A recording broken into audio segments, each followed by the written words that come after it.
দেখো বন্ধুরা, ওর বাবা কাছ থেকে ফেরার পথে মাজা নিয়ে এসেছিল। মাজা? হ্যাঁ, ওই তো মাজা হাতে নিয়ে এসেছি। এখানে চিলি চিকেন আছে। আজ শরীরটা ভালো নেই, তাই রান্না বান্না করিনি। চিলি চিকেন আছে। কোথায় গেল? কোথায় গেল? হ্যাঁ, আমার কি আছে এখানে? চিলি চিকেন, হ্যাঁ। তারপর এখানে মিহিদানা আছে আজকে রাতে জন্য। দেখো, বউয়ের শরীর টরীর খারাপ থাকলে বরেরা এরম করেই সেবা করে। এই যে চিলি চিকেন। কার কার বর এরম ভাবে সেবা করে কমেন্ট করো। আমি তো এরকম সবসময় এরম সেবা পাই। এই যে আমার ছেলে মাজা ঢালতে ব্যস্ত। আমার শাশুড়ি এসেছে, শাশুড়িকে দেবে বলে ও ঘরে ছিল, ডাকলো দাদিকে দে আগে।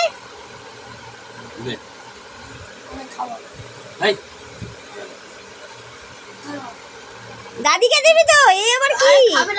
খাবে, তুই দাদিকে দে। কেন?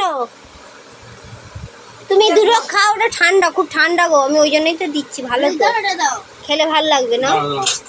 কম খায়। দেখো এরকমই করে সব সময়তেই। দেখেছো, ওইটুকুনি মাজাকে কাপে দিয়েছি, তাতেও আবার ঢালিয়ে দিচ্ছে। বলো তো, এরকম যদি কিপটন শাশুড়ি থাকে তো তাহলে তো আরো ভালো, অনেক খাবার দাবার আমার বেঁচে যায়। তুমি চা খাচ্ছ? কে ভাবছে? দাদি ভাবছে চা খাচ্ছি। চলো টাটা। ধরো।